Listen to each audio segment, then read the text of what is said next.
Shoei Mazoda Jamshed ji, Dr. Asit K. Vishwas, Distinguished Visiting Professor, University of Glasgow, United Kingdom, Dr. Mark Smith, Director General IWMI, Shri A.D. Mohile, former Chairman CWC. I request all the dignitaries to please join us here on the stage. May I request the dignitaries to please come up onto the stage and join us here.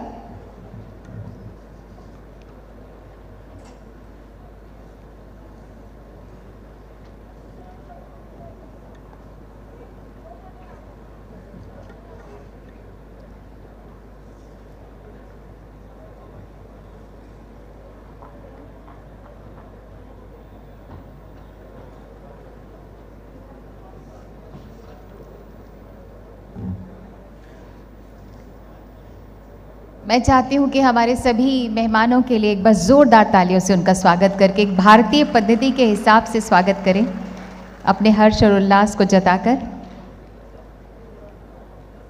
And of course it is indeed our privilege that this session will be chaired by the Honorable Minister of Jal Shakti, Shri Gajendra Singh Shekhawat ji. We are deeply honored to have the august presence of the dignitaries on the dais, our guest speakers.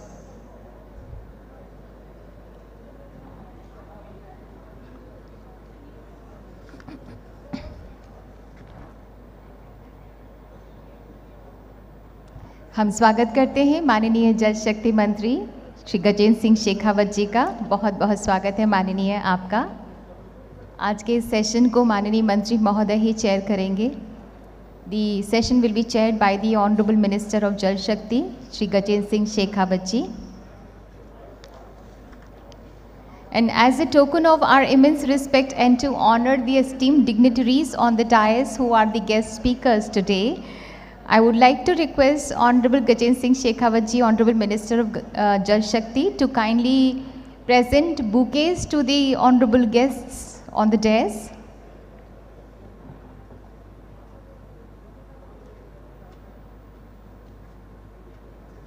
As a token of our immense respect and to honor our guest speakers, I request Honorable Minister to kindly present memento to all the guests.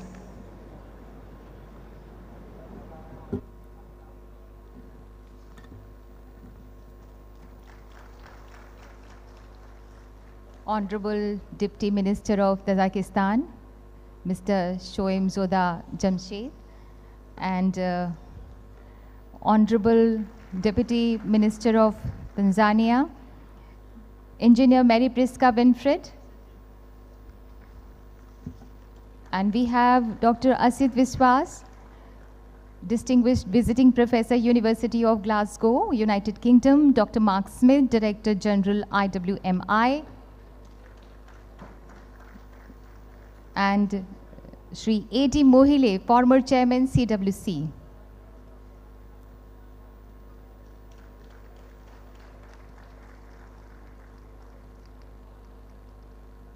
Thank you, sir. Thank you so much. And as I told all of you that this session will be chaired by the Honorable Minister. So now, Honorable Minister, sir, I request you to kindly initiate the session, kindly give the opening remarks.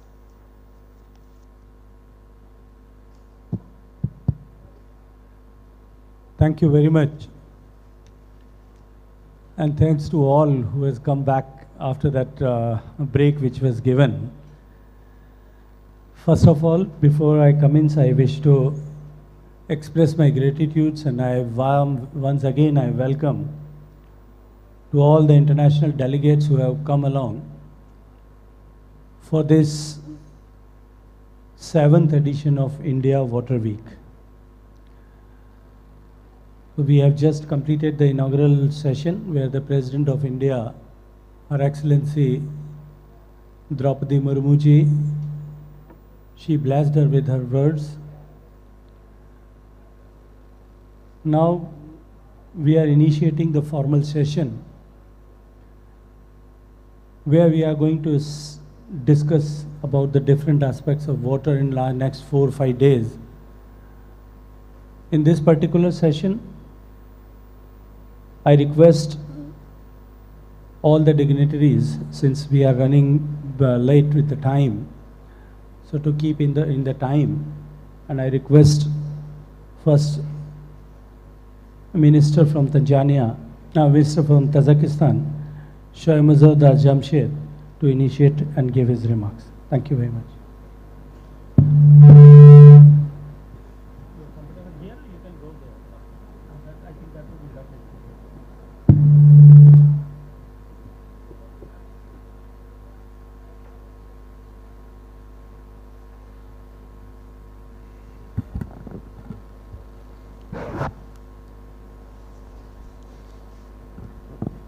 Thank you, Your Excellency, for the floor. Excellencies, dear participants, first of all, I would like to express my gratitude to the government of India and the Ministry of Jal Shakti, and especially, to Honorable Minister, His Excellency Shri Gajendra Singh Shaukat, for the invitation to attend the India Water Week and opportunity to address you from this stage. I think it's very important that we are now in the 7th meeting of India Water Week, and it shows that it's very sustainable platform for discussion. All issues starting from the country, switch to the region, and of course to the worldwide. And especially the topic of the water security for Tajikistan, for my home country, and for the whole world is one of the most important ones. Water sits at the core of sustainable development, and without water, achieving the SDGs, all SDGs, will be very complicated or even impossible. In case of Tajikistan, water plays also important role on ensuring the national security, since more than 95% of electricity in the country comes from the hydropower sector. That's why it was also important to look to some sessions which are discussing especially regarding safety, regarding sustainability. And of course, our security future, our sustainable development in the future largely depends on how we value, manage, and use water resources.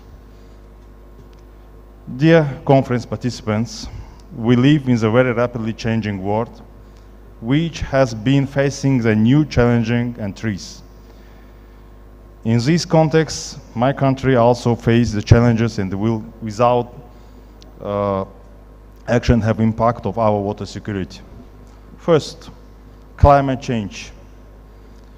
During last 20, 30, 40 years, we lost, Tajikistan, we lost more than 1,000 micro and small glaciers. Just imagine, during just only 40 years, we are losing a lot of water resources. And of course, we might know that more than 80% of any impact of climate change come through the water. It's a dry year or floods. That's why water and climate very related to each other. Second, population growth. Just only in Tajikistan, in the last 30 years, we are increasing twice.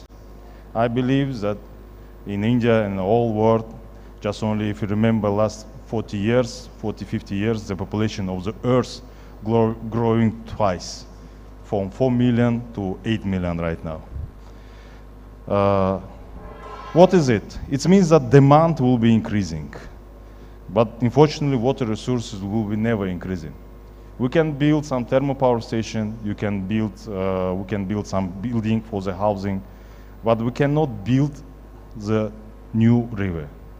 That's why it's very important to discuss in this Indian Water Week with all stakeholders, starting from the government to the last citizen, and of course, with attracting the private sector, scientifics, and everything to discuss how we can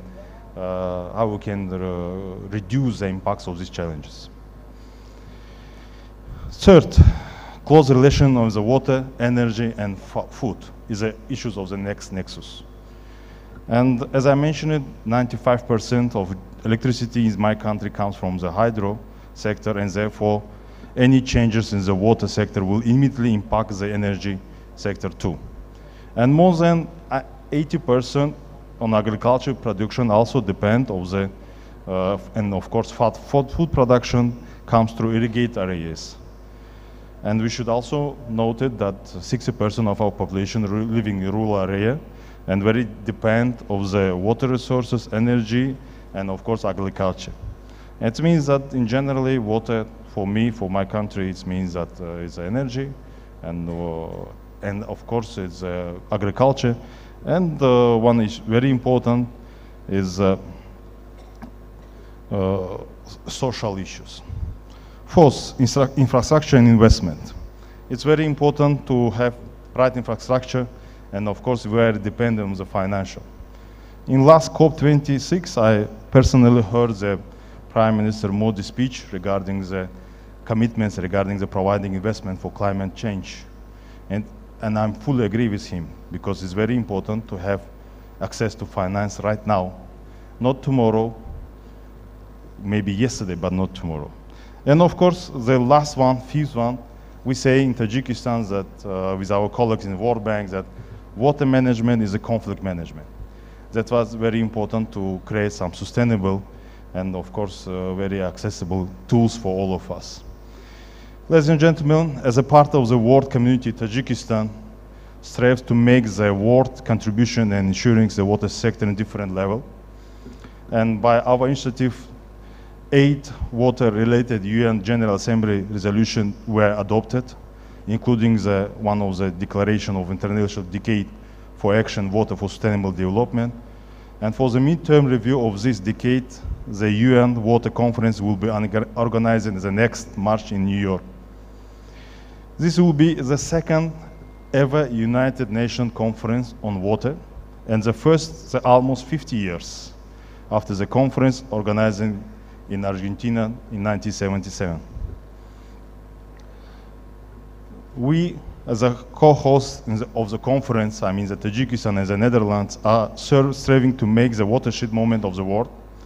The conference is a hope for many of us, but it's also our responsibility to use accordingly and make the historical not only term of time of definitions, but also term of these results.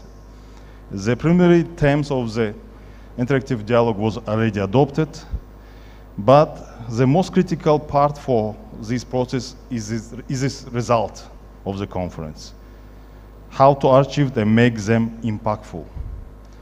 For that to happen, a new initiative is presented in the framework of the second Dushanbe Water Conference, namely Water Action Agenda is a set of voluntary commitments to accelerate actions toward achieving the goals. Just only in the morning session, I heard that is what India doing in this in the water sector is amazing. $230 billion to be spent during very short times. It also shows that I think is also not just a commitment of the India; it's a commitment of this part of the world. In this regard, a great effort are being made to inform all interested parties, including UN member states, private sector, major groups, financial institutions, of this initiative and calls for such commitments to the preparatory process of the conference itself. Tajikistan and the Netherlands are making every effort to make the conference a truly watershed moment of the world. However, it will not be able to achieve success alone. We invite all of you to join us in this historical mission and help us to get the world back to track on achieve the water-related goals and targets by 2030, including through your transformative commitments, actions, and pledges. In the end, I want to one more time to provide word of thank you to arrange this kind of meeting, to organize, and I believe that what we're getting from these meetings will be also bring us to the New York to discussing the watershed moment for the next 10-15 years, and it's very important to be active. Thank you very much for your attention.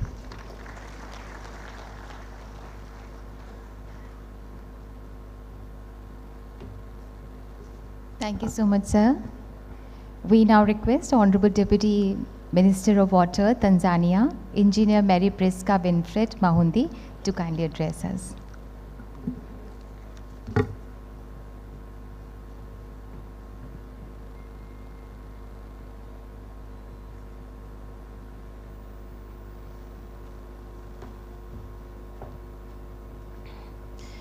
Good afternoon, Your Excellency, the guests of honor, honorable ministers, distinguished delegates, invited guests, the Global Water family, ladies and gentlemen.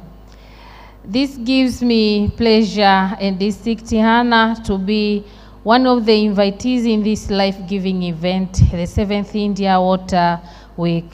First, I wish to extend my sincere gratitude and appreciation to the Government of India for extending the invitation to the United Republic of Tanzania and good welcoming and hospitality according to my delegation.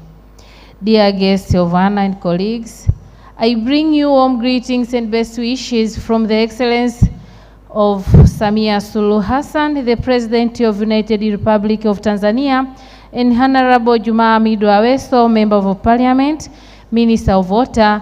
They wish you all of you success and remarkable celebration of the 7th India Water Week. Dear guests of honor and colleagues, the 7th India Water Week celebrations are taking place when the world is undertaking the midterm review of implementation of United Nations Resolution of Water, namely Water Decade for Action 2018-2028, Water for Sustainable Development. Therefore, the United Nations ambitions triggers the essence of these water celebrations in the great nation of India. Dear guests of honor and colleagues, the theme of 7th India Water Week, water security for sustainable development with equity, cannot be overemphasized. It has the nitty-gritty of the United Nations Sustainable Development Goals. United Nations Water Decades for Action Agenda, United Nations Human Rights for Water, Africa Water Visions 2025, and Africa Agenda 2063. Just to mention few, the theme manifests that water security is global food security. Water security is global energy security. Water security is catalyst for nations' peace and security, and water security is a center for sustainable development across all spheres of development. It is in that context that I highly hope that the outcomes and the resolutions from 7th India Water Week will make a significant contribution to the United Nations Water Conference in March 2023 in New York. Dear guests of honor and colleagues, after being global, let me end my speech by focusing the United Republic of Tanzania. The Tanzania water sector enjoys partnership with the government of India. We have good and long-term collaborations in financing, managing water resources, water supply, and sanitation. The United Republic of Tanzania, with the collaboration from India, has enhanced water supply and sanitation services with urban coverage rising from an average of 74% in 2015 to 86% in June 2022, and rural coverage from 47% in 2015 to 74% in June 2022, while the nation targets are 85 for rural areas by 95 in urban areas by 2025. The United Republic of Tanzania calls upon the international community development partners, and it is a special way for the government of India to join hands in financing for the water sector in order to realize the national targets in 3 years' time. Dear guests of honor and colleagues, the United Republic of Tanzania calls upon the international community to give significant importance in investing in water sector in Africa. In a special way, the United Republic of Tanzania supports the global agenda on water and call upon all countries to raise the profile of water agenda in regional economic blocks and United Nations gatherings. One message that is clear from the midterm review of United Nations Water Decade is that the budget set for the water sector, especially in Africa and the other parts of the world, is not equal to the problem of water and sanitation across the countries. Therefore, one lesson learned in the area for improvement during the second half of water decade is to increase the budget for water sector and invest the water sector. We need to face this challenge and act now. Dear guests of honor and colleagues, ladies and gentlemen, I once again thank for the government of India for inviting United Republic of Tanzania to the remarkable 2022 India Water Week. Let all of us, all the time and everywhere, amplify and raise the profile of global water agenda, as it is a matter of fact that water is an enabler of world sustainable development. Thank you for your kind attention.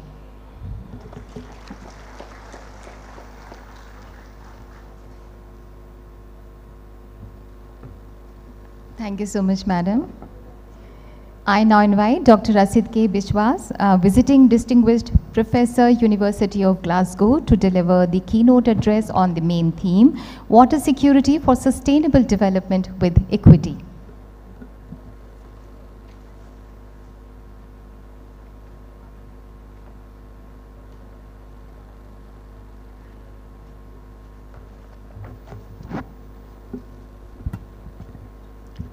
Honorable Minister, distinguished guests, and my many friends from both India and abroad.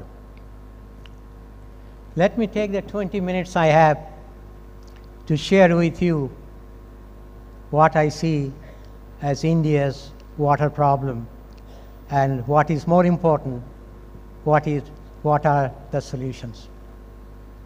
You see, when I started my career in India, I was one of the first graduates of IIT Kharagpur, and I also did my master's from there at the same time. And IIT, those days were not very well known, and after 6 months of not getting a job, I was forced to migrate and go elsewhere to get a job. Now, after 50 or 60 years of work, and coming to India literally every year, at least once. This year I've been here, this is my second visit. I want to tell you from the bottom of my heart my views on India's water management and what are the solutions. Perhaps you'll agree with me with 80% of the issues I raise, but that is fine, I have no problem. My father once said, "Son, if two people agree on anything, be sure only one of them is doing the thinking." So we are all thinking people, so there has to be some divergence of opinion in some areas. The event like India Water Week is important for one very important reason. In my view, knowledge has 4 dimensions. The first dimension is generation. Somebody has to generate knowledge. Second dimension is so much knowledge is produced now on every topic, we need synthesis. Somebody to look at all the solutions that are available, analyze them, and decide which one may be useful. For example, in India, what may be a solution for Assam, most certainly water solution for Assam most certainly will not be the best solution for Rajasthan or Punjab. So you have to have a menu of solutions, but all the synthesis can give you that part. Third aspect of knowledge, in my mind, is dissemination. How do we disseminate knowledge? And these days with social media and so much fake news, good knowledge unfortunately it sometimes get hidden. And most important is application. How do you apply the existing knowledge? Let me say quite bluntly, India can solve all its water problems now, within the next few years, at least certainly within the next 10 years, with the existing knowledge, with the existing resources available, and by experts that are in India that have the solutions. That part, I have no doubt. But will it happen? Will it happen? I doubt it very much, because there are some major constraints.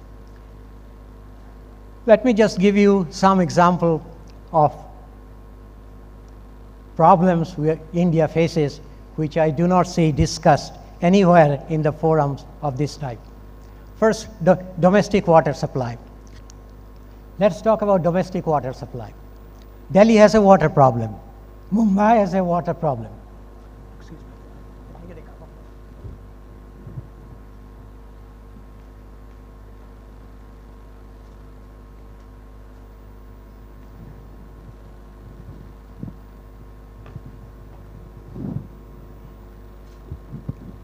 Chennai has a water problem.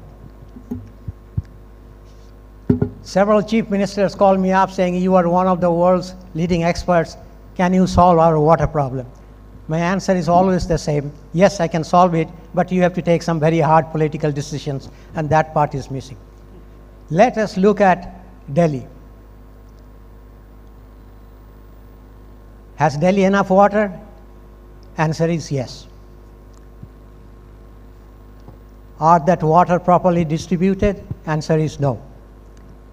In fact, one of the main problems I see is there has never been a single study done by any Indian academic or any Indian from government institution ask a very simple question.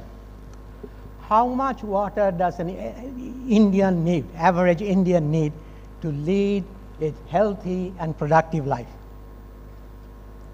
You will not find a single study to give you that answer. In fact, if you look the world over, except for Singapore, nobody has done such a study. And then I asked a very simple question: how do we come to these ideas of rural people should get at least 55 liters, urban people must have 130 liters? Based on what?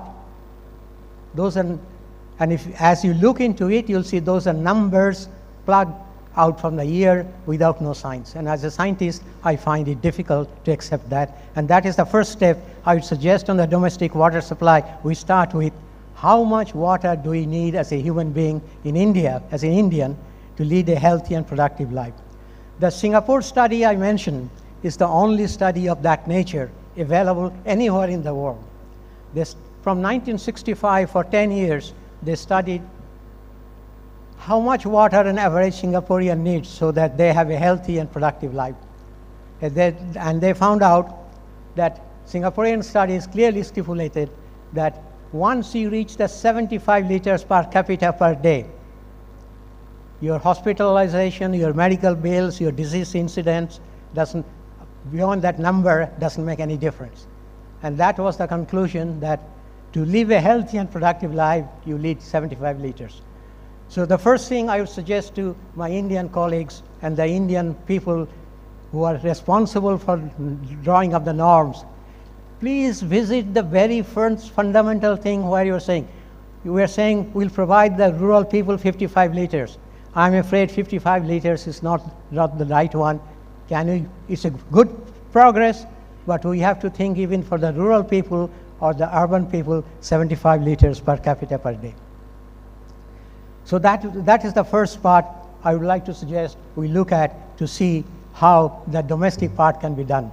Does an average, I don't know what is the average per capita use of a Delhi, I have no idea, but is there any need for anyone living in Delhi or Mumbai to use more than 100 liters per capita per day? I'm now seeing, if you look at Mediterranean region, where the temperature is very similar to like Delhi. I lived in Saragossa for 6 years. Average summer temperature in August at 6:30 p.m. is about 40 to 41 degrees Celsius. How come a Saragossan lives with less than 100 liters per capita per day and the people in Delhi cannot live? So we have to start with some fundamental question asking about our assumptions we are making about this. Now, the second issue I said was knowledge, synthesis, and dissemination. Now, if I ask you which water utility has some of the best performance indicators, London, Paris, Los Angeles, or Phnom Penh, which of these four has the best performance indicator? I have to tell you, the best performance indicator comes from Phnom Penh. Phnom Penh's performance indicator is better than London's, better than Paris, better than Los Angeles by a mile. And yet, here is a utility in 1993 was bankrupt. You are a lucky household if you got 15 minutes of water of very indifferent quality. How did Phnom Penh manage to be such a successful water utility, and why people from India go to Singapore? Because Singapore is a remarkable place. It's the only country I know where the politicians are headhunted, the MPs are headhunted. We are not going to get the similar situation anywhere. But nobody goes from India to see Phnom Penh, how they have done. And what we are trying to do now, trying to bring out some of the most successful case studies from Singapore, from the developing world, where they have done remarkable job and which we do not know. I have with me what we call the Phnom Penh water story. How a failed water utility without any much foreign help or expertise, put it up by bootstrap, is a profitable public utility, provides 24/7 water which can be drunk straight from the tap without anything. So we have an analysis of that and the book has, the English version is available, but the Hindi version was published only yesterday, and I have some copies. Any of you wanted, please come after the meeting. I'll be happy to give you copies of that book. Now, the question I say is, if Phnom Penh, with very little money, very little expertise, can do it, why cannot Delhi and Chennai? I'll tell you one simple solution. If Delhi or Chennai does, or the India does, 60% of that, the city's problem will be solved. At least 60% will be solved if they make one institutional change. And that is, if you look at the chief executive of Delhi Jal Board, or the Bengaluru or Chennai or Mumbai, the average stay of a Delhi CEO of Jal Board is 118 months. The average stay of the CEO of Bengaluru is 13 months. They are IS officers, extremely bright, and I have great respect for them, but no human being can take a new department, a completely new area, find out the answers, develop a plan, start implementing the plan in 13 months or 18 months. It is simply not possible. The last audited report of Delhi Jal Board is six years old. We cannot proceed like that. So if India simply does one very simple thing, headhunt the chief executive of Delhi Jal Board or Mumbai or Chennai, give the chief CEO first a 3-year term with clear performance indicators that this has to be done the first year, second year, evaluate that, and if they perform well the first 3 years, renew it maximum of 1 term for 6 years, another term of 3 years, 6 years, you will see the problems, much of Delhi's or Chennai's problems will be solved. So that is one institutional item I never seen discussed anywhere. Now let me just quickly go through the problems, and solutions are many, are available. We talked of circularity in the plenary session briefly.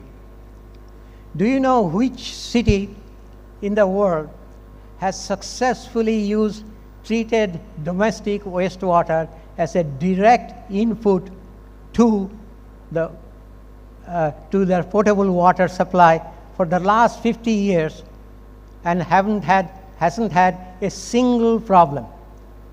You'll be surprised to hear this city is from Africa. This city is ahead of the game by any of the Western world by 50 years, and this is from Windhoek in Namibia. So it's not the question that we can do the things developing well, in developing countries well, but we have to look for solutions where they are more similar to the other developing countries and could be applied for developing country conditions. So if you are talking of circularity, please see what Windhoek has done for the 50 years and how it has solved its water problem in a very desert area. But I assure you, not a single person here will know anything about Windhoek, because all over the world, we look at what's happening in California, what's happening in Australia, but we don't look at the developing world. Yesterday, I had my colleagues, Professor Sicilian Tortajada, had some very good discussions with the secretaries, Rupa Mishra, Joint Secretary, and I was surprised to hear the city of Surat has been treating its wastewater, primary, secondary, tertiary treatment of wastewater, and then selling that treated wastewater to industry, and it's a very profitable model. What are the enabling conditions what makes Surat do it, and why has not Delhi managed to do that?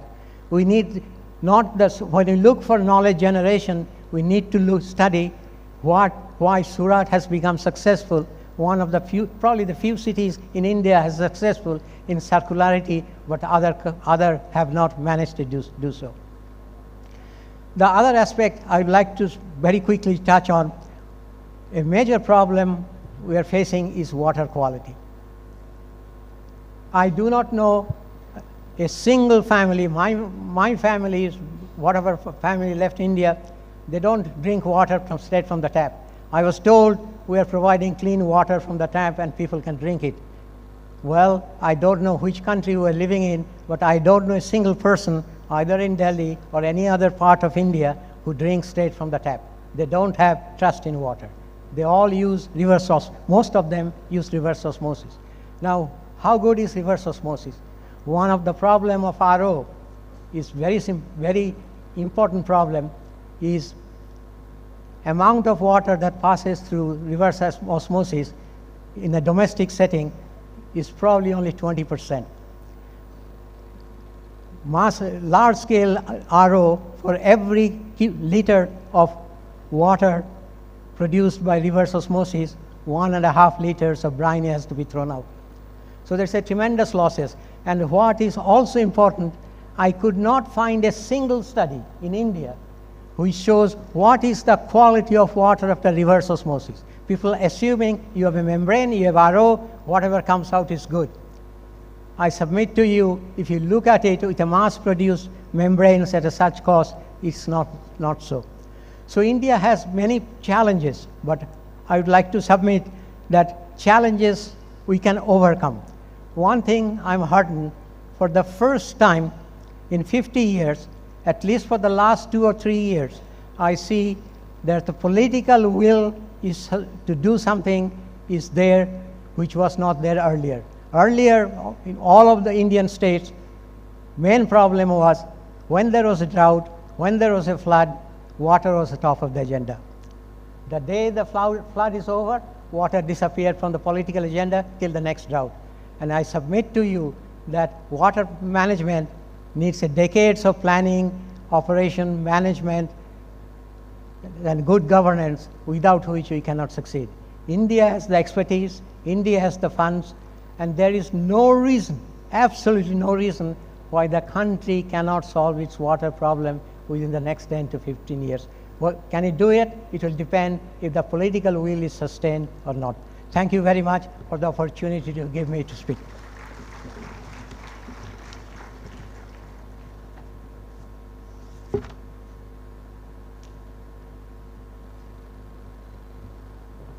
Thank you so much, Dr. Vishwas. Aspects of water security and their impacts. May I now request Shri A.D. Mohile, former chairman, CWC, to kindly give his presentation on the sub-theme. Thank you.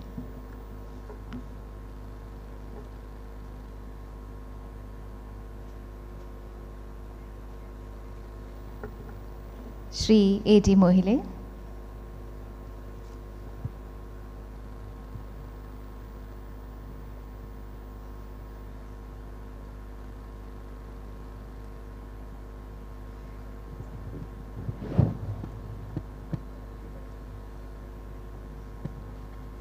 Honorable Minister and all the dignitaries, we are perhaps running a little short of time, so I will start with the presentations.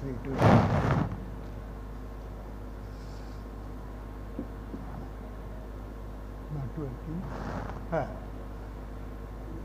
The paper deals with water security evolution, the expanding scope of water development, then how security can be classified and how water supply impacts a nation, a region or the globe.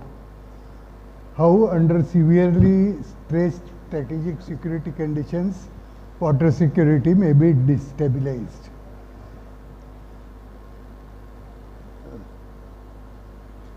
The paper is not focused on any aerial unit, it is not meant for India alone, but there is an automatically, since my experience in India is larger, it will.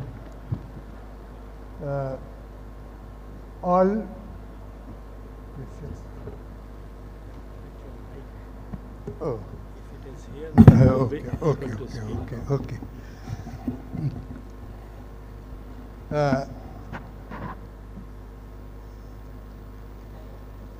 The water development and management strategies all over the world have changed, and these have changed in India. The changes are of two types. The aerial expansion about the area of concern when you are dealing, and the changing emphasis about the objectives of development. Let's quickly see these. Next slide, please. This paper, a preferred definition of water security we will see.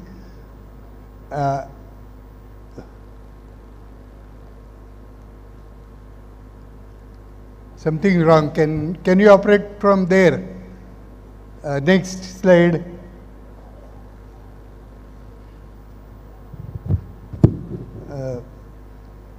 The next. देखो भाई ये slide कौन manage कर रहा है वहाँ से एक बार.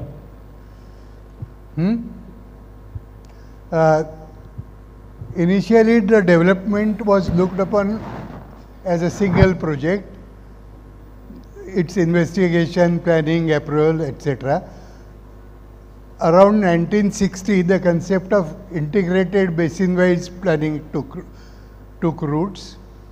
While this IRBM concept gained acceptance, around 1990 it had to be expanded to Integrated Water Resource Management, IWRM, which enables a look beyond the basin.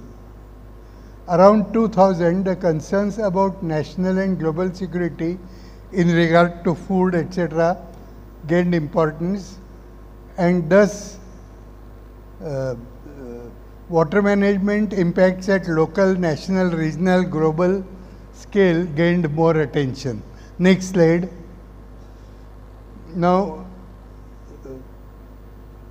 expanding the scope from project to basin involved both interprovincial or interstate in Indian context problems.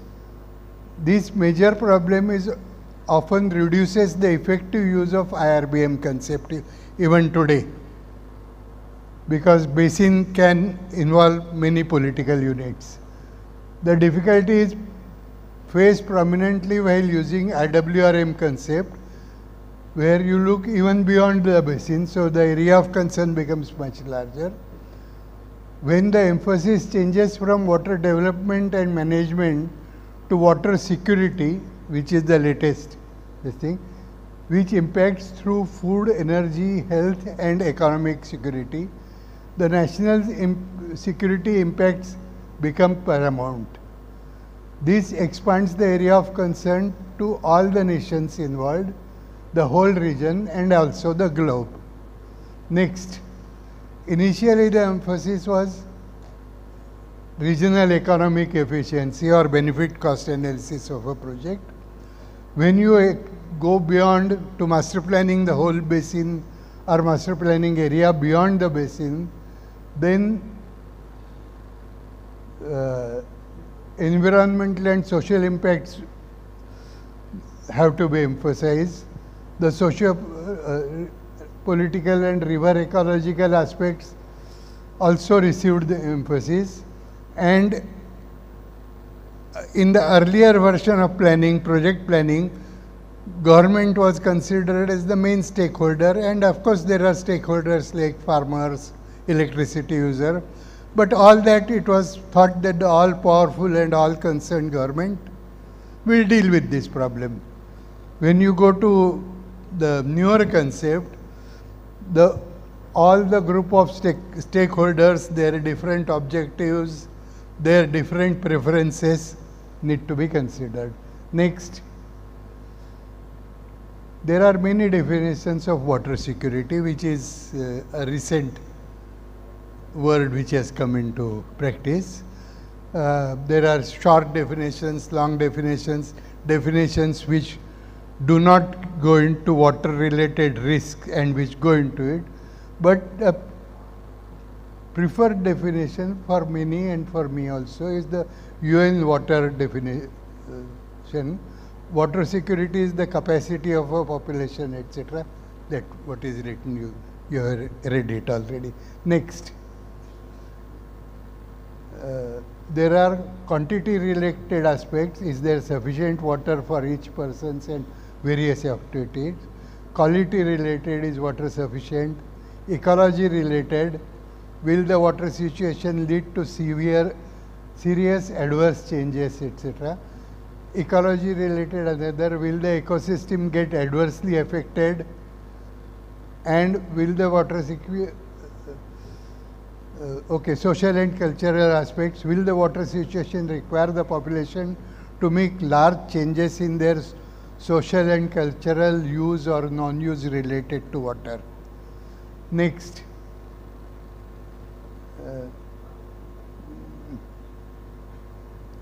is the water of good quality? Next,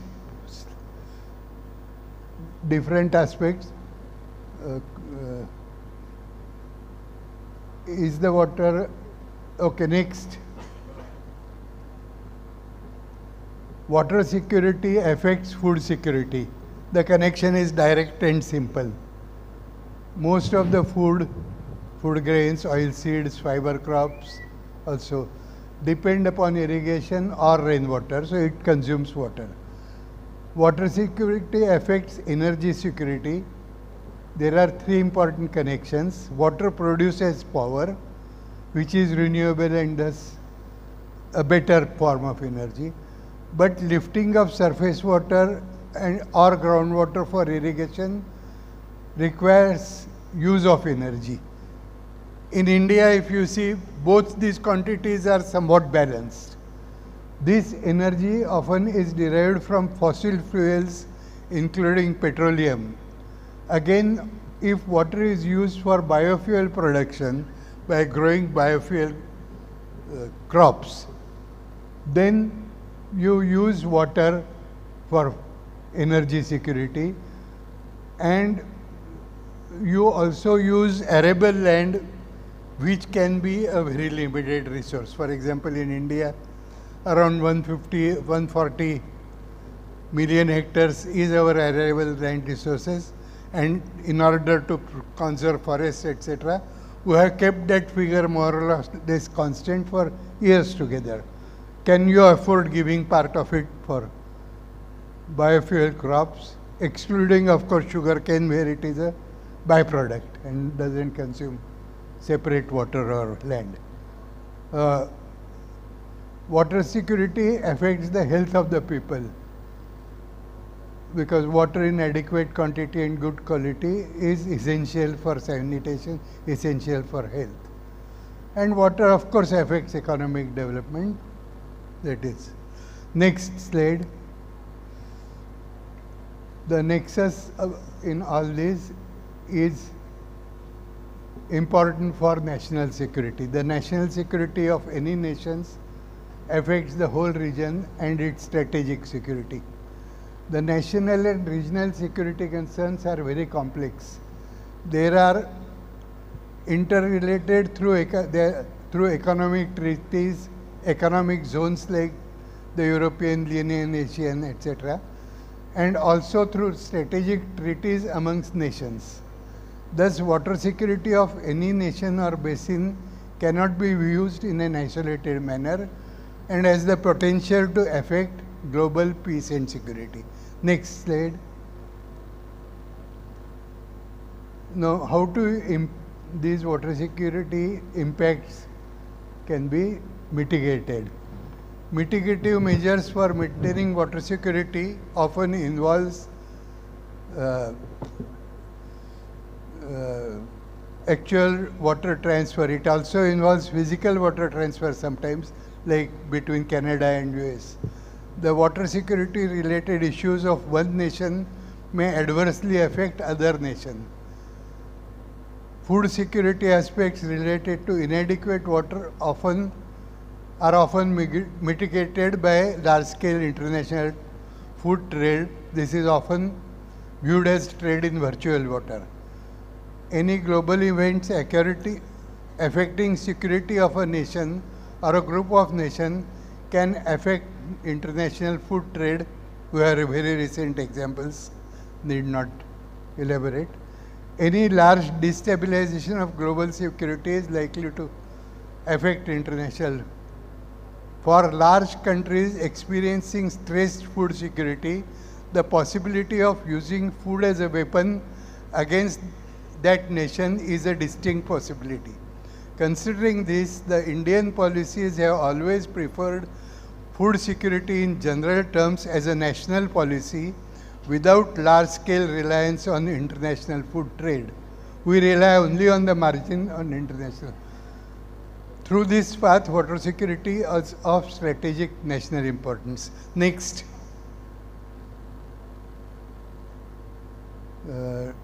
Tortajoda CATL, Dr. Vishwas is already here, studied the water and water-related regional aspects of India, particularly in regard to the US foreign policy implications. They found an absence of logical long-term framework for water governance in India and deficiency in water dispute resolution and implementation of a related decision. However, hesitancy in governmental hard water-related decisions, they concluded that US has a limited role to play in this situation. Next. A 2015 report of GWP, Securing Water Sustaining Growth, modeled and analyzed water situation globally. Their findings in brief are: water security risks most severe in India and Pakistan, water uncertainty risk, which will also include climate change, most severe in Africa, South Asia and Central Asia, flood and coastal damage, sea level rise risk, coastal Asia, East and Southeast Asia, water supply and sanitation inadequacies are severe in Sub-Saharan and Northern Africa. However, large risks were found in China, India, Pakistan and Vietnam. Next. There is a global water security report by US intelligence agency available in on the internet. There may be many such reports which countries would not publish. They studied the situation in some strategically important basins like Nile, Tigris, Euphrates, Mekong, Jordan, Indus, Brahmaputra, Amu Darya. All these are basins where troubles can start because of water security. Interestingly, these appear strategic for India, but when you do similar study for India, Ganga, Meghna, Irrawaddy may have to be added. Their findings as published here, in next 10 years, water inadequacies will be destabilizing factor in some countries. Groundwater situation may affect food production and food security. After 10 years, nations will exert leverage on neighbors to preserve their waters, and water can be used as a weapon by the terrorists. Next.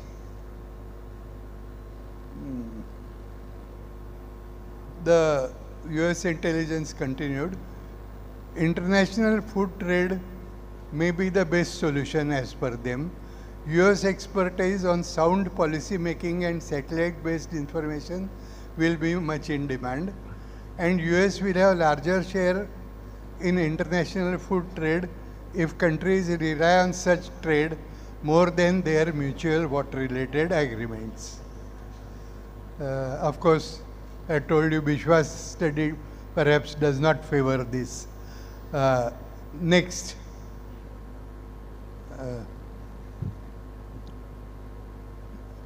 My brief concluding remarks are, water security is a new addition to the strategies for water development and management in the evolutionary process of increasing the area of concern and changing objectives. It's one more step. We don't know, after 20 years another step may come. However, in the evolving world order, with strong economic and strategic groups formed all over a multipolar world, the water security and related national, regional and global securities represent a real life concern. It should not be treated as a new fad. It requires serious thinking. In the author's views, water security related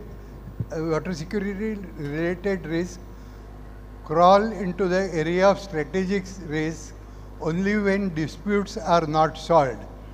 The resolution process within a nation requires updation and improvement. For international disputes, bilateral treaties and also larger use of the framework of UN conventions of non-navigable rivers, etc., provide a useful possibility. Individuals, institutes and governments need to conduct serious reviews of water-related security concerns. After scientific analysis, start debate and provide material to the decision maker. Another aspect is the likely purposeful destabilization of water security through overt and covert operations. When strategic security is under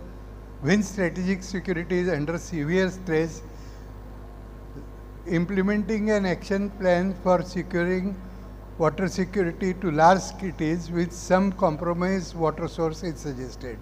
I will just elaborate a little on this. When the security situation really goes bad, somebody will try to destabilize purposely the water security. This can be done either by overt means and covert means. If it is done by overt means, you have got all the defense establishment to deal with it. It is not it's a matter for defense experts. When it comes to covert, you have got other agencies who will deal with it. But there are certain possibilities which we need to consider. One of the overt possibilities is destruction of storages. Now there are war conventions or law of wars which prohibit poisoning, destructions of anything which will suddenly, the wording is that suddenly it will unleash forces which are not possible to control. Destruction of dams will come in that.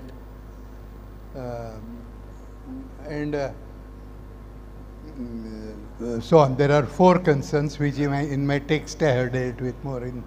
There is a text based on these slides. And there is another possible, but these conventions of war may not be followed. So we must have different plans. For example, there are reservoirs and reservoirs, but some reservoirs are large, and not only they are large, a large part of their storage is against gates, and gates are the more vulnerable parts of the reservoirs.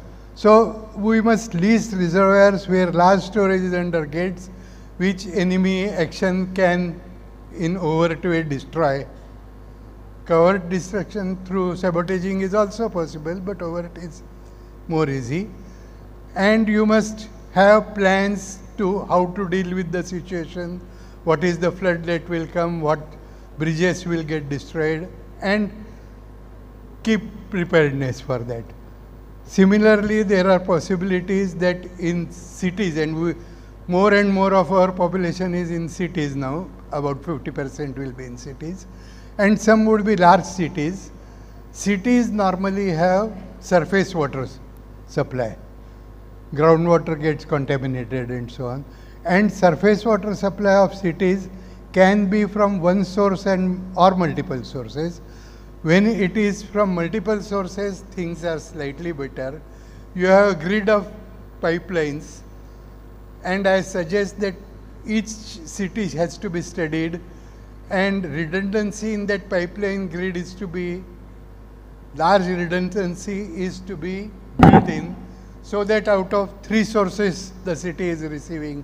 If any one is polluted by such acts, the area, there should be no area which is exclusively supplied only by that source. A limited supply of at least, let us say, 25 LPCD, it should be possible to supply through other sources through the pipe redundancies. Where this is not possible, unused storages or unused sources may have to be kept for dealing with such situation.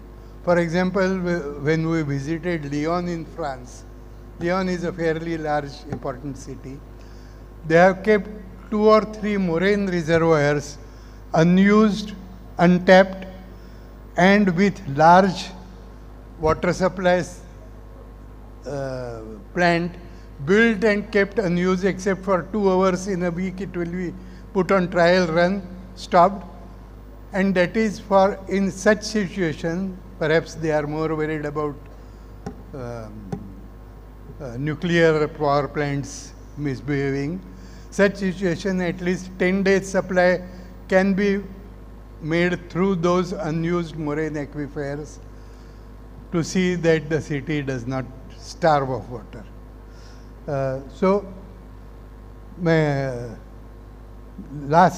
Together we can prove the prophecies about water wars as wrong and prove water as an agent for peace if we take all these precautions. Thank you.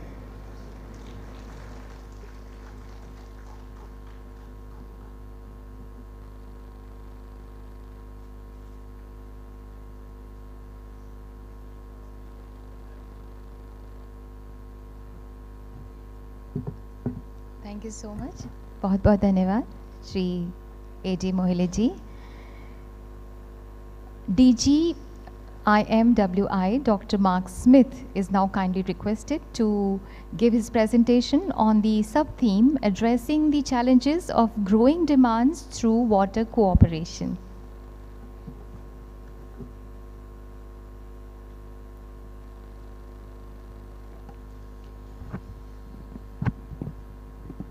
Thank you so much.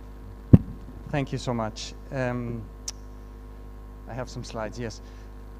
Honorable Minister of Jal Shakti, Your Excellencies, Deputy Ministers from Tajikistan and Tanzania, Professor Biswas, distinguished delegates, I do feel truly honored to have been invited to speak in this plenary, marking the start of India Water Week.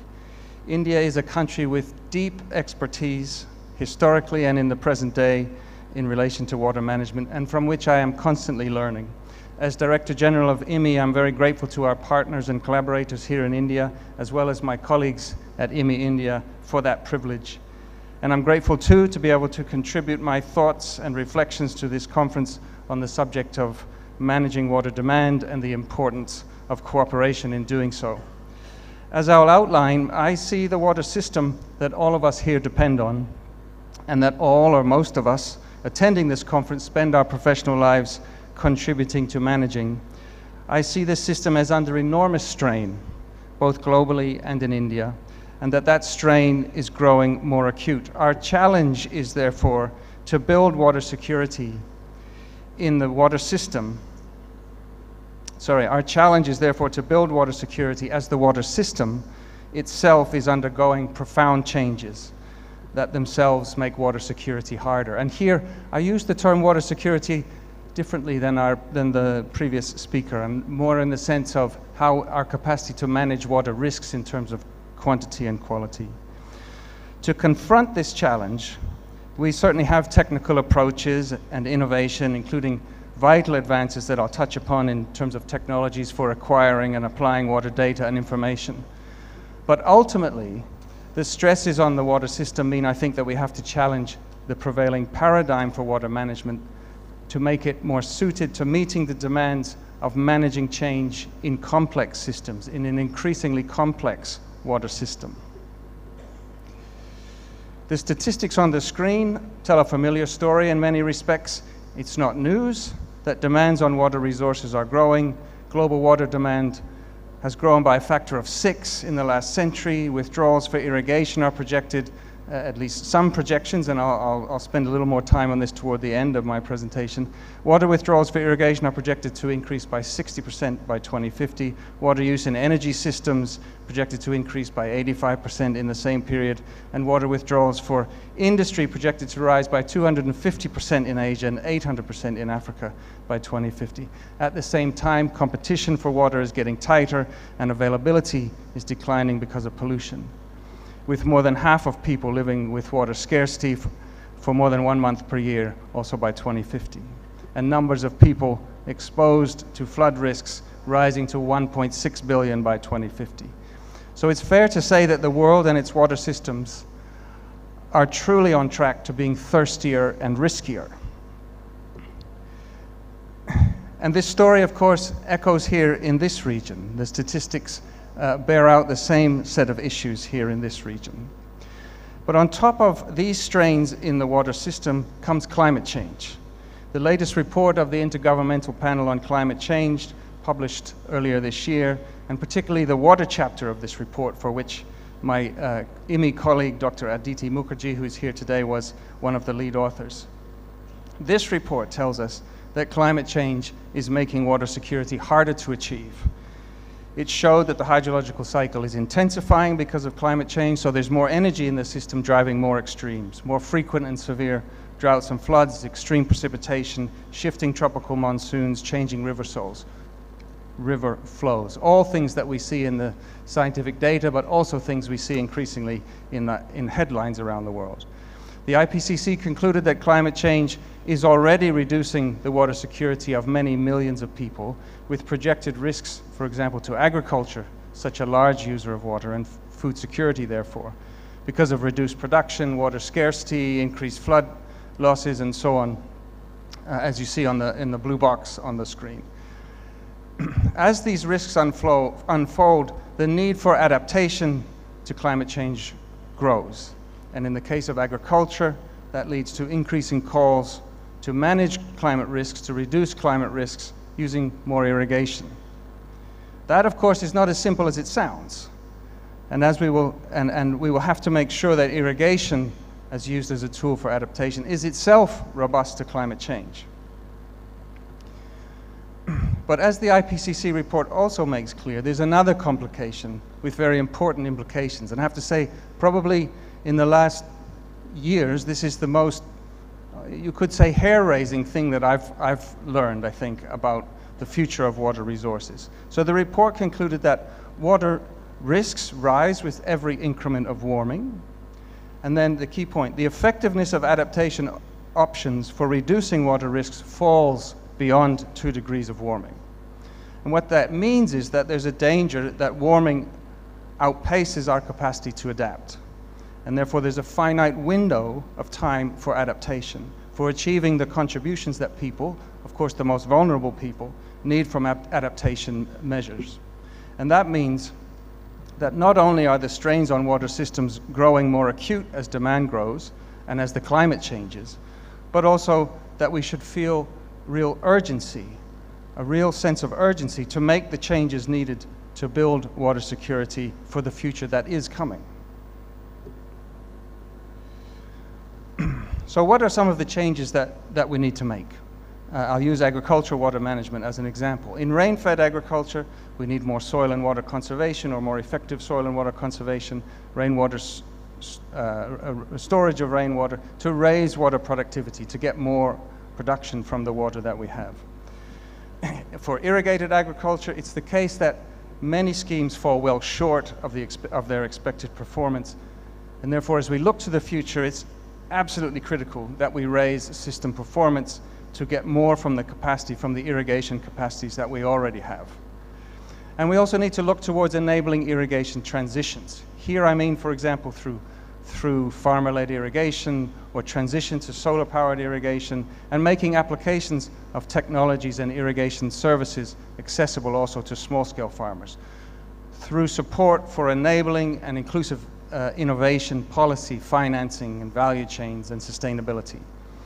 But also, and I'll come back to this toward the end of my presentation, also the possibility of having to manage retreat from areas where future water risks are too high to sustain irrigation, and then equally, of course, enabling expansion into areas where irrigation potential is unmet and future water supply is robust. We will have to do more with the water we have, or indeed with less water. So in the case of agriculture, this means overcoming the vexed issue of achieving real water savings in irrigation, where the key is, though it's not at all a simple matter, let's not pretend, it's not at all a simple matter, the key is integrating and aligning management for efficiency and water productivity across scales, which means moving from improving seed selection and agronomic practices at field scale through to soil and water conservation, through to raising irrigation system performance, as I touched upon, and combining that as we move it to the larger scales with governance to optimize allocation across sectors and integrate water storage, and use incentives at catchment and basin scale to national level. So not at all simple, but necessary. There are also real gains to be made in innovation for water in the circular economy to reduce vulnerability to scarcity and get more from less. For example, the reuse of wastewater in agriculture fits here. Next is what I like to think of as joint problem solving in the water, energy, food ecosystem nexus. The purpose here, of course, is to integrate decision making across sectors and across multiple objectives, which can be competing objectives. And the recently published data that you see on the right side of the graph show that irrigation modernization, in this case transitioning from furrow to sprinkler and drip irrigation, that does that job of integrating water, energy, and food system performance objectives, achieved enhanced benefits across crop production, energy productivity, and water use efficiency in comparison to managing within silos. So the point here is that integrated nexus management, therefore, is an effective means for strengthening our sustainability objectives. Innovation, and a prime example of this is innovation for sustainable expansion of solar irrigation here in India to expand access to renewable energy and reduce reliance on diesel-powered pumping. A prime example of working with the nexus. At IMI, we continue to support innovation and scaling of solar irrigation in India, for example, through the Solar Irrigation for Agricultural Resilience project and the IMI Tata Water Policy Research Program, and our partnerships with ICAR and GIZ India, for example. At larger basin scales, the CGIR, of which my institute IMI is a part, the CGIR earlier this year launched an initiative called Nexus Gains to strengthen the application of Nexus approaches to the development, the sustainable development of food, land, and water systems. And we're very pleased that the Ganga is one of the 5 focal basins worldwide for that program.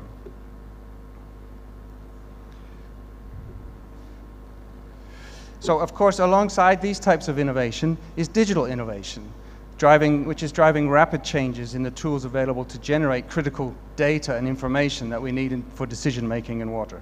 The digital revolution for water comes at a very critical time because of climate change, because climate change means that the past is no longer a reliable guide to future water, to future planning for water. And this means that real-time monitoring of water resources and regular updating to support assessment of how water risks are changing is going to be all the more crucial. It's all the more crucial now. So 2 examples of this are on the screen, are the South Asia Drought Monitoring System led by IMI, and the application also of satellite-based assessments of flooding to agricultural insurance for smallholder farmers. Okay, so those are contributions that innovation and information can make to the challenge of building water security for the future. But what of the question then of cooperation and the need that I outlined at the start to challenge the prevailing paradigm, the prevailing international paradigm for water management? I think that the ratcheting up of the complexity of water system as demand grows and as climate change takes hold means that it's more important than ever to challenge integrated water resource management. And to be clear, I don't mean replace it, as that would amount to calling to upend water policy across many countries, but rather to change IWRM so that it helps us with the task of catalyzing and managing change in water systems. And so rethink IWRM and reorient it to the needs of the future. On the left of the screen are the original 4 pillars of IWRM from the 1990s. These pillars are criticized often as being too top-down, too normative, too technocratic, which stands in sharp contrast to the work on adaptive governance, for which Elinor Ostrom won a Nobel Prize, suggesting we should pay attention to it, worthy of a Nobel Prize, and which showed that successfully managing complex adaptive systems for common pool resources such as water works best when institutions are decentralized, there is dialogue and deliberation, and people are empowered for decision-making and collective action. Or as researchers Bruce Langford and Nick Hepworth wrote in 2010, that IWRM too often operates as if it was taking place in the quiet and exclusive enclave of a cathedral, when it should be a noisy and raucous bazaar full of vigorous bargaining and debate. So based on this mismatch of theory and real needs, Torkel Jonch Clausen and myself, we wrote a report for the World Water Council in 2018 and proposed updating the pillars of IWRM to add 2 more. So 5th, remember there were 4 before, so 5th would be strategies for catalyzing and managing change at all levels, and 6th, operating mechanisms that bridge strategy setting to practical problem solving. The result would then be, as you see in the blue box, the result would then be an IWRM that's characterized as having policies and laws that set the rules of the game, institutions that work across scales enabling negotiation and the strengthening of inclusion and gender equality, data that supports decision-making, financing that targets the right problems, and crucially, learning, negotiation, and adaptive management are then key tools for managing complex systems change. And there's practical problem solving that takes place under a guiding strategy. With this framework,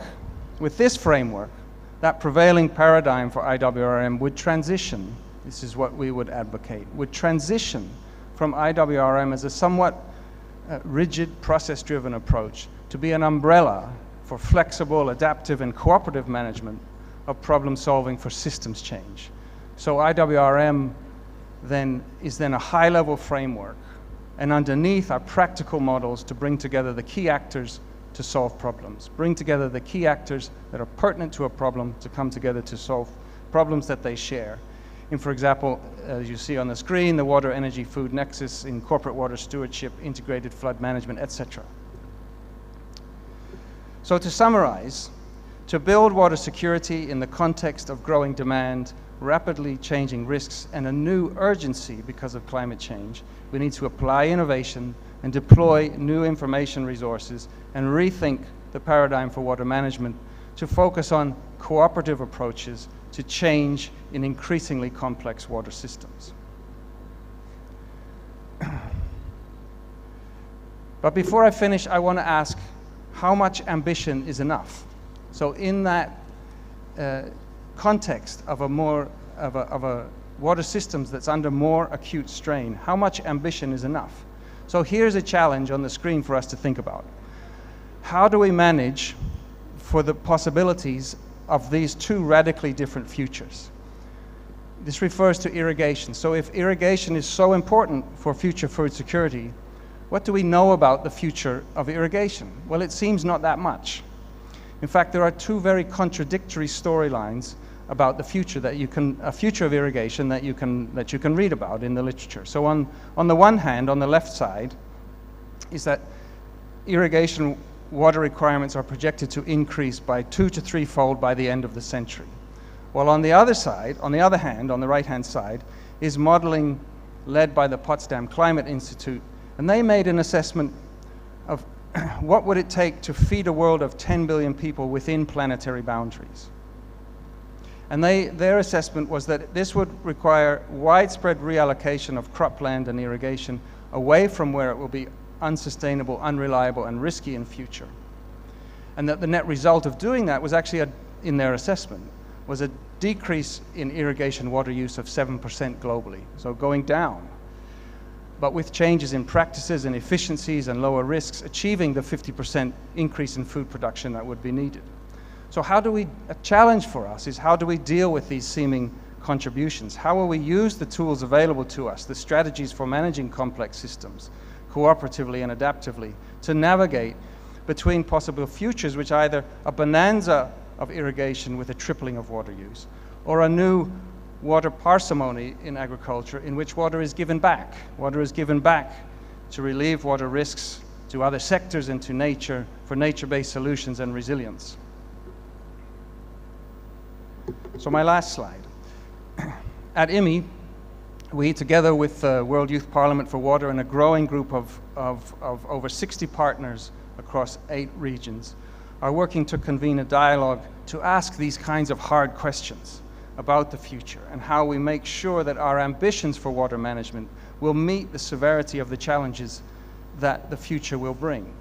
We've launched the Transformative Futures for Water Security initiative to bring together the policy, business, development, and science communities alongside youth to identify 5 to 6 what we call high ambition missions for science-based action on water security, as well as form mission-driven alliances or coalitions to then take those missions into the UN 2023 Water Conference and its water action agenda that the Deputy Minister from Tajikistan introduced in his remarks, and take those to that conference, which takes place next March, to promote and catalyze action on water security at the scale and with the urgency that our water systems now need.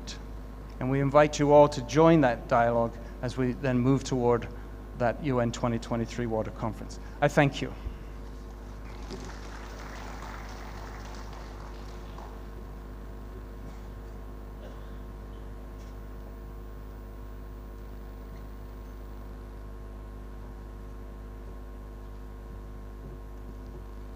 Thank you so much, Dr. Smith. May I now request Honorable Minister of Jal Shakti, Shri Bhairu Singh Shekhawat ji, to kindly give the closing remarks, please.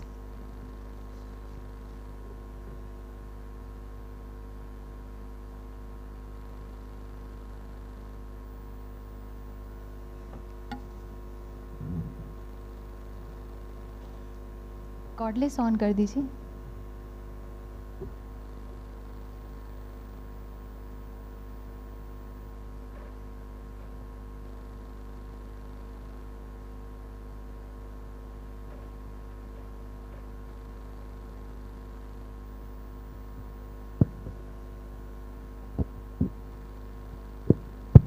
Yeah, thank you very much. As Mark was mentioning, that how much ambition is enough. I must say how much delay we can afford for the lunch. So as we are already late for the lunch, and I must not take much of time in concluding these other remarks, I must thank you, both the ministers from Tanzania and Tajikistan, for their valuable remarks and the words of appreciation what they have expressed.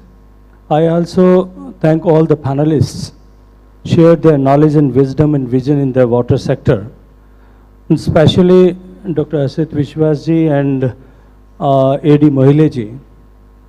Both of them, they have given whole of their life in the water sector, and with the vast knowledge they have accrued throughout their life working in this sector, they have tried to express and put the nectar of their knowledge in such a few, such a small time of 20 minutes, and with a few words. I must express my heartfelt gratitude to them, especially my gratitude to Mark, that the institute, what he is representative, IWMI, is a think tank which is known globally in the water sector. He has expressed, he has come forward with the challenges, he envisaged the impacts of the climate change which are going to happen and which we are facing in at the moment in the day-to-day life, and how we can go forward for the sustainable future and for the sustainable development in life. Mohiles have given a new dimension. It is very relevant in the present times when the war is going on in Europe. So everything or anything can be weaponized, as he has expressed a concern that the gates of the reservoirs also can be weaponized. So this is also a new thought and point of new thinking and vision for all of us. I must express all my thanks and gratitudes to all the panelists and the people present here, and I request all of you for join us for the lunch. Thank you very much. Thank you, sir. There is important information.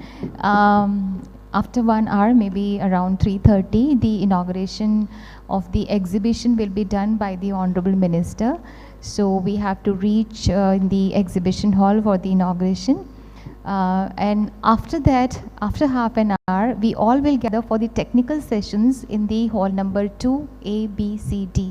So see you at 3:30 in the exhibition hall. Thank you so much. Enjoy the lunch. I take your leave. I'm Manisha Dubey. All the best to all of you. Namaskar. Jai Hind.